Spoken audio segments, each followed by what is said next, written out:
Well, Australia's long-awaited COVID inquiry officially announced yesterday will not be allowed to look at decisions made solely by the states. Joining us live now, the Shadow Health Minister, Anne Ruston. Anne, good to see you. Thanks for your time this morning. So the Treasurer on the program last hour, he was running defence for the COVID inquiry, as you would expect, but he says it will be comprehensive. Will it? Well, I mean, the reality is unless you can compel the states and territories to turn up and actually talk about the decisions that they made that had such massive implications on the lives of Australians, then it's just a farce. I mean, he can say what he likes, but clearly both Anastasia Palaszczuk and Daniel Andrew don't seem to have much appetite for turning up and actually explaining the decisions that they made, and particularly in Victoria when you saw the devastating impact. I'm sorry, the Treasurer can say whatever he likes. The proof of this will be in whether they actually do turn up, and at this stage I think every Australian knows that Daniel Andrews is not very good at turning up and being transparent about his actions.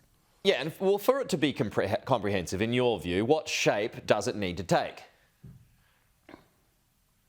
Well, the Prime Minister promised Australians that he would have a Royal Commission or an inquiry with the kinds of powers of a Royal Commission, which would enable the compelling of witnesses to turn up and actually explain their actions, because this isn't, well, it shouldn't be a witch hunt. What it should be doing is shining light on every single aspect of our COVID response to make sure that if we're ever faced with the situation again, we're as prepared as we possibly can be. So, you know, if we've got sectors of our community who are not showing up and providing that kind of information, then they should be compelled to do so. This is just a broken promise by the Prime Minister. He was quite happy to tell the Australian public that he was going to be really comprehensive and thorough about an inquiry when he was coming into an election, and then now that the states and territories have pushed back on him, he's just rolled over, and now we've got this half-baked sort of quasi-inquiry that will probably deliver nothing. So is that why you think it wasn't the full Royal Commission, because of outside pressures?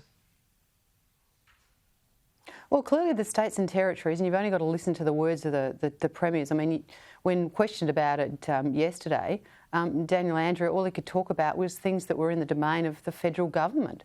You know, he clearly doesn't want to come and have any scrutiny about the decisions that he made that had such devastating impacts on the lives of Victorians, and consequently flow-on impacts for other people living in other states. You know, people who weren't able to go and visit loved ones who were dying because he wouldn't let them across the border. I mean, there were really serious decisions made, and he appears at this stage as if he's got no intention of turning up and explaining why he made those decisions and whether he'd do them again. Well, yeah, well, not just Victoria, but next year there's a Queensland election, Anne.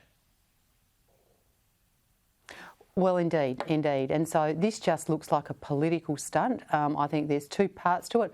One is that the Prime Minister's been rolled because the state and territory premiers don't want to participate, particularly Queensland and Victoria.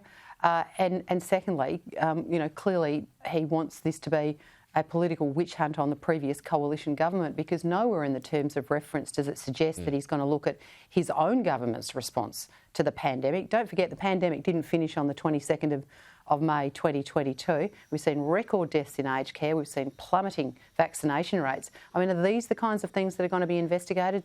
It just looks like the Prime Minister is running a protection racket for his mates in the states and territories and try to engage in a witch hunt against the previous coalition government. OK. Well, just on the inquiry, I mean, does it wash that the inquiry just deals with the federal aspect of it because that is what was within its control, leaving the states aside? This pandemic was the most impactful event that Australians have ever seen who are alive. I mean, it's probably the most impactful event since the Second World War. And this is the kind of pathetic, half-baked response the government thinks is sufficient to actually deal with it. I mean, to think that something as important as this and had such an impact on Australia doesn't deserve something of the size of a Royal Commission, doesn't deserve something that's comprehensive and looks at all aspects of it. I think he's just treating the Australian public with absolute contempt. You know, this was so serious and it deserves a serious response, and I think the Prime Minister has shirked full responsibility for that serious response with this pathetic response that we saw yesterday. OK, so if you were in charge, would you be pushing for the full Royal Commission? Well, I certainly think that a Royal Commission or something with the powers of a Royal Commission is absolutely warranted here. I mean, we've had Royal Commissions into all sorts of things that I would suggest were less important. In fact, there couldn't really be much that was more important than dealing with our response to the pandemic.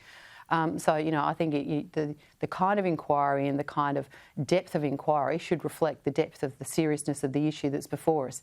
And nothing could be more serious than the pandemic. Nothing had a bigger impact on this country than the pandemic. So to come up with something that didn't have the full powers, the Prime Minister needs to explain why he hasn't pushed this, and the Premiers need to explain why they won't turn up. OK, that's the Shadow Health Minister, Anne Ruston. Thanks, Anne.